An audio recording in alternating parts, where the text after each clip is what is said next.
Je viens de vivre sur 829 $ pendant un mois. Ça, c'est le montant de base de l'assistance sociale. C'est ce soir que j'emménage dans ma nouvelle colocation pour le mois. Je découvre que, il n'y a pas de manuel d'instruction pour être pauvre, hein? L'hiver, quand il fait moins 20, tu fais quoi quand t'as pas d'argent? Là, je suis en train de réaliser que les transports en commun, c'est un petit peu un luxe. Je savais que ça allait être difficile, mais je pense que j'avais vraiment sous-estimé à quel point ça allait être inconfortable. Il y a environ 250 000 prestataires de l'aide sociale au Québec, un programme d'aide financière de dernier recours. Pour faire simple, il y a plusieurs paliers à ça, puis plus on est capable de démontrer qu'on a des enjeux de santé ou qu'il y a des événements de la vie qui limitent nos possibilités de travailler, plus on a accès à un montant élevé. Au palier le plus bas, un prestataire reçoit 829 $ par mois. Ce serait le cas de 130 000 adultes au Québec. 829 $ par mois, c'est autour de 10 000 $ par année. Puis ça représente moins du tiers du revenu viable qui permet à une personne seule de vivre hors de la pauvreté au Québec. L'automne dernier, le projet de loi 71 qui visait à réformer l'aide sociale a été déposé par la ministre de l'Action communautaire et de la Solidarité sociale, Mme Chantal Rouleau. Ça a été adopté, puis il y a quelques belles avancées qui ont été saluées. Mais bon, la plus grande critique de la réforme, c'est qu'elle prévoyait aucune augmentation des prestations d'assistance sociale. Pour essayer de comprendre c'est quoi une vie sur 829 $ par mois, puis surtout pour rencontrer des gens qui vivent cette réalité-là pour de vrai, j'ai décidé de voir comment je me débrouillerais moi avec ce chèque-là. Ça fait que j'ai quitté mon appartement, abandonné ma voiture et j'ai dépendu des banques alimentaires pendant 30 jours. Évidemment, mon expérience, elle a ses limites, puis elle représente juste une fraction de la réalité des prestataires de l'aide sociale, surtout que j'ai eu de l'aide de mes proches pour passer au travers. C'est ce soir que j'emménage dans ma nouvelle colocation pour le mois. Je suis en train de finaliser mes bagages. J'ai beaucoup de vêtements, j'ai ma trousse de toilette. J'ai aussi des plats en plastique parce qu'il y a des banques alimentaires puis des points de dépôt où est-ce qu'ils donnent la nourriture, où c'est vraiment pratique d'avoir des plats. C'est ce que je lisais, en tout cas dans les derniers jours en me préparant. Je pense que perdre mon intimité, ça me stresse un petit peu. Moi, ça doit faire presque 10 ans que j'ai pas eu de colocataire. Alors, ça va être un petit retour en arrière.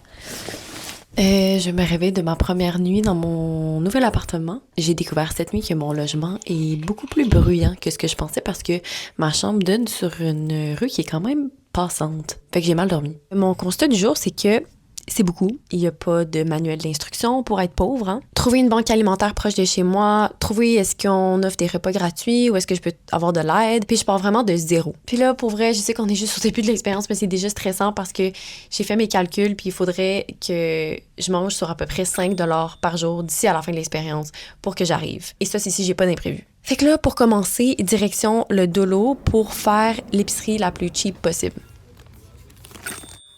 Ce soir, je lisais des affaires sur l'aide sociale, puis je suis tombée sur l'ancienne appellation qui était le bien-être social.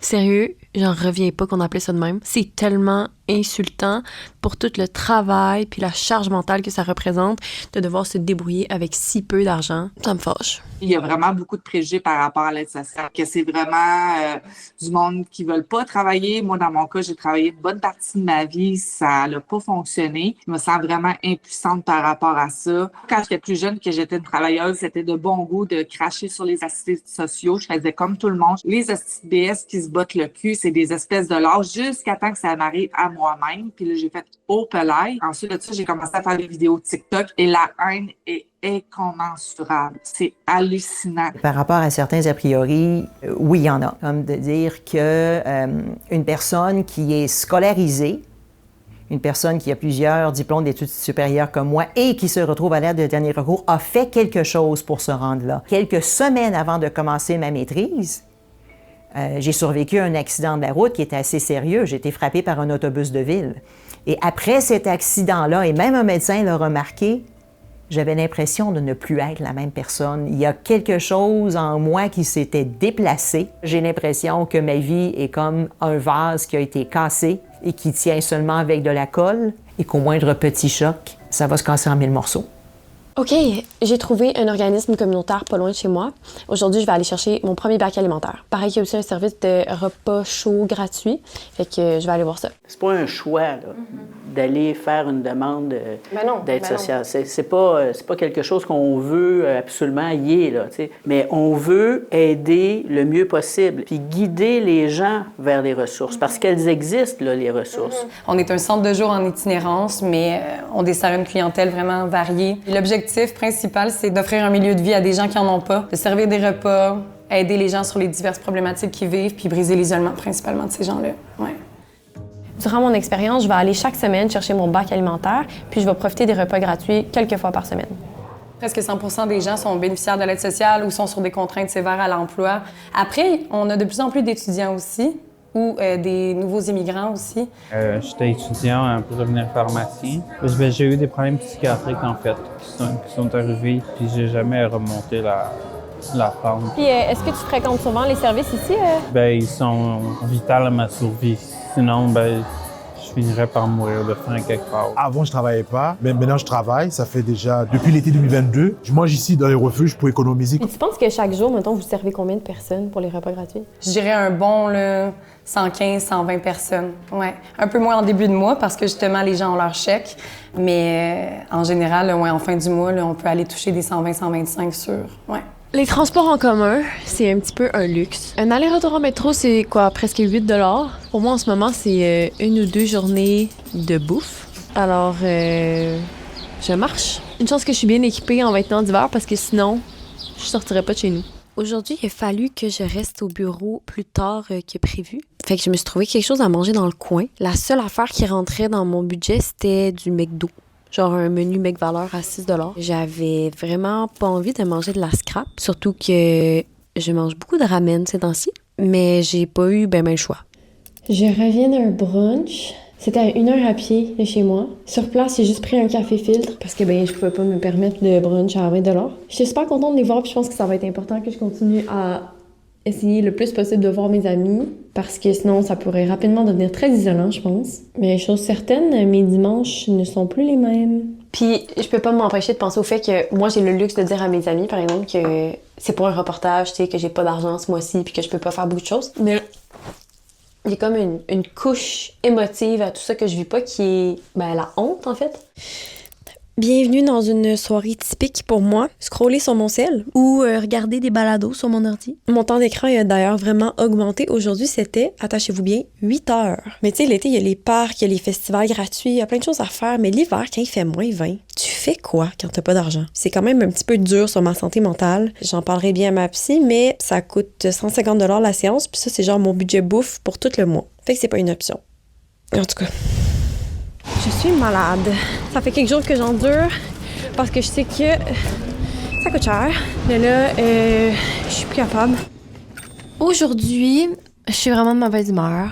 Je sais pas si c'est dans ma tête ou si c'est ce que je mange. J'en parlais à ma collègue Gab qui me disait tu penses pas que ça a peut-être un lien avec ton expérience? J'étais comme oui, sûrement dans le fond.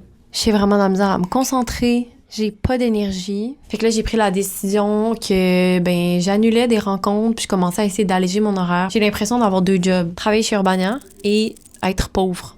Hier, mon collègue Hugo est venu me porter une épicerie pour me donner un coup de main. Ta commande est arrivée. Sur le coup, j'étais vraiment contente. Je vous le cacherai pas. Mais avec le recul, je réalisais que ça biaisait toute mon expérience. Parce que mon objectif avec ce reportage-là, c'est quand même d'essayer de comprendre comment les gens se débrouillent pour de vrai. Et c'est ce qui m'amène à une des limites de mon expérience. C'est mon entourage.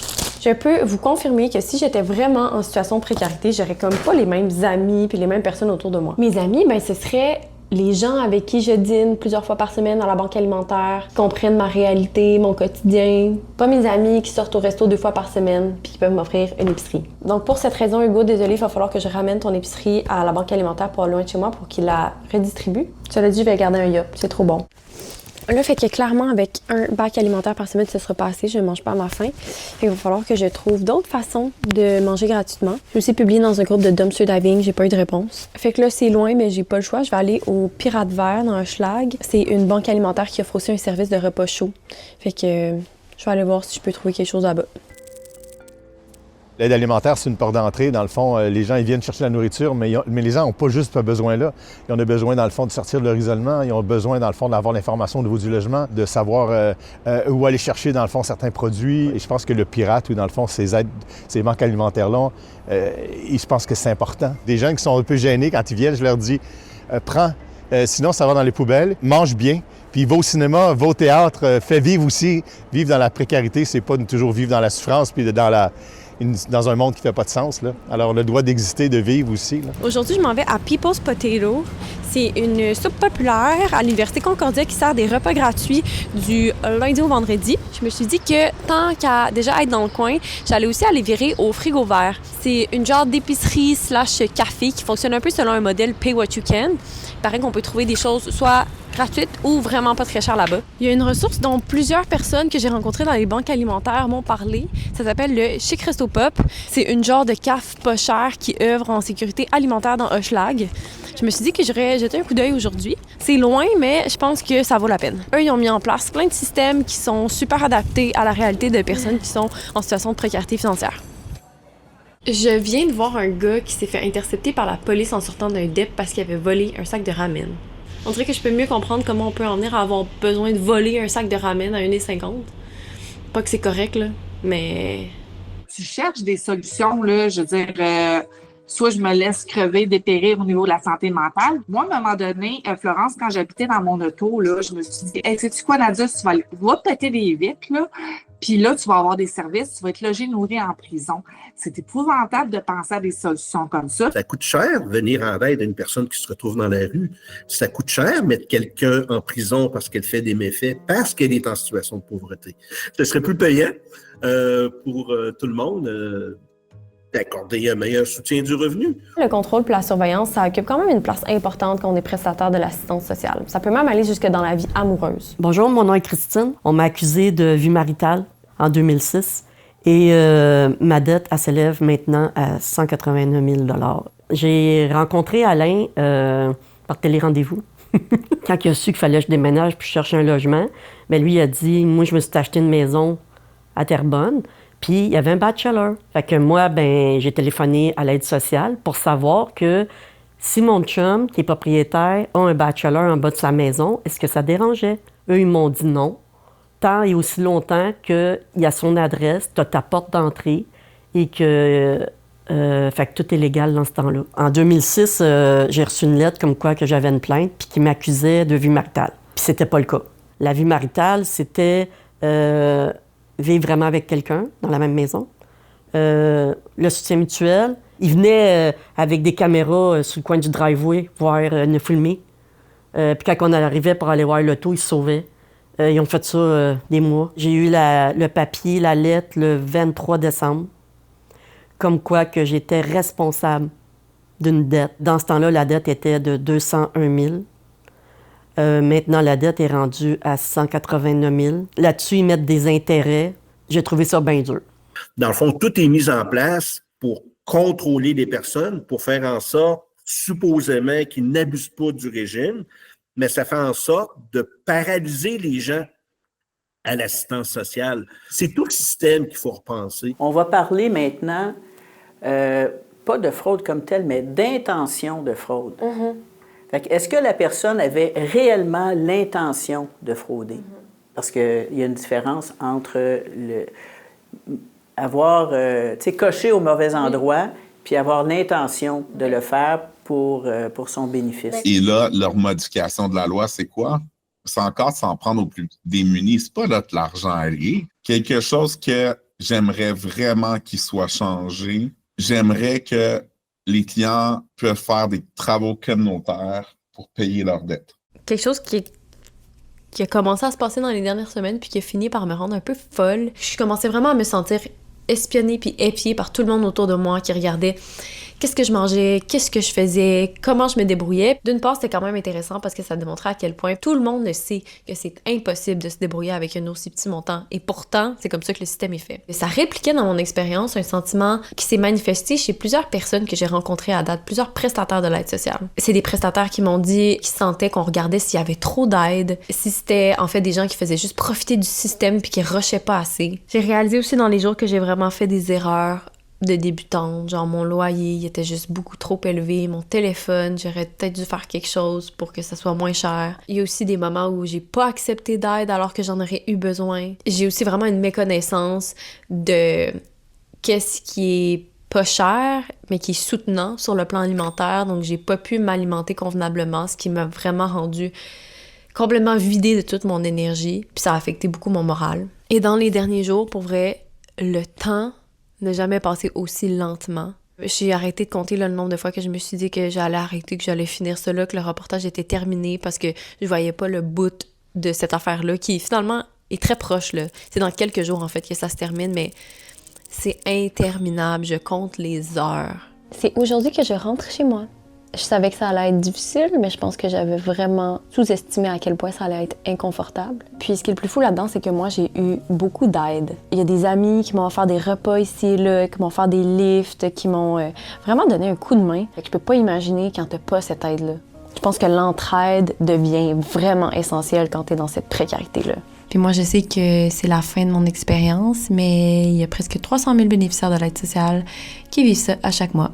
Puis ça finit pas le 30e jour, ça recommence. Ce dossier-là, il n'aurait pas été complet sans que je parle avec Chantal Rouleau, la ministre de l'Action communautaire et de la Solidarité sociale. Merci beaucoup pour l'invitation. Je suis contente que vous soyez là parce que moi, hier soir, j'ai terminé un mois sur 829 $ qui est le chèque de base de l'aide sociale. J'ai trouvé ça tellement difficile. Pourquoi est-ce qu'on n'augmente pas le revenu des prestataires de l'aide sociale, compte tenu de l'inflation, compte tenu de la crise de l'abordabilité, du coût de la vie? Surtout parce qu'on sait très bien que quand on ne peut pas se loger ou on ne peut pas manger, c'est très difficile d'aller faire des entrevues, de se trouver un emploi, de faire un CV. C'est un peu la base, tu sais. La prestation de base, elle a été augmentée de 25 % depuis qu'on est en poste. On a aussi mis en place le programme de revenu de base pour les personnes qui sont lourdement handicapées. Là. 57 % d'augmentation du revenu. Je m'excuse de vous couper, mais malgré tout ça, le programme de revenu de base n'atteint pas non plus le 24 000 $ nécessaire pour répondre à ses besoins de base et vivre dignement. Fait que, tu sais, même à ça, on a l'impression qu'on n'est pas tout à fait ajusté. Est-ce que vous êtes d'accord avec moi? Qu'il faudrait toujours en rajouter, en mettre plus, oui, je suis d'accord. Mais il n'y a pas seulement que le revenu, là. Il y a un ensemble de services qui vont avec ça. Il y a tous les services de santé, il y a tous les services de garde, par exemple, gratuits. Il y a l'accessibilité à des programmes d'emploi.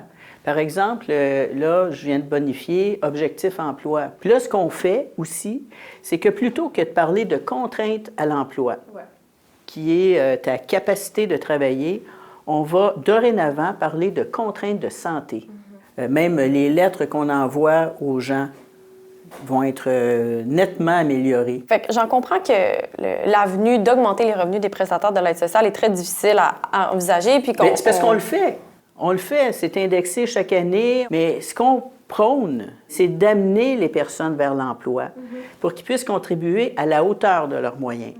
Mais actuellement, ce qu'on voit, c'est une hésitation, un refus d'améliorer les conditions de vie des gens, et on sait pourquoi. Les gens disaient qu'il ne faut surtout pas trop donner d'argent aux gens parce qu'ils ne voudront pas retourner sur le marché du travail, ils vont rester à la maison à rien faire. Et c'est absurde. Tous les programmes de revenu minimum garanti qui ont été testés un peu partout à travers le monde, qu'est-ce qu'on a constaté? Parce qu'il y avait un meilleur revenu, ils ne pensaient pas juste à se nourrir puis à courir après les banques alimentaires, les comptoirs vestimentaires. Ça fait une différence. Donc, il y a moyen d'améliorer le régime d'assistance sociale. C'est juste qu'il faut avoir de la volonté politique de le faire et ça ne va pas t'attirer des votes. Il faut que tu le fasses par principe.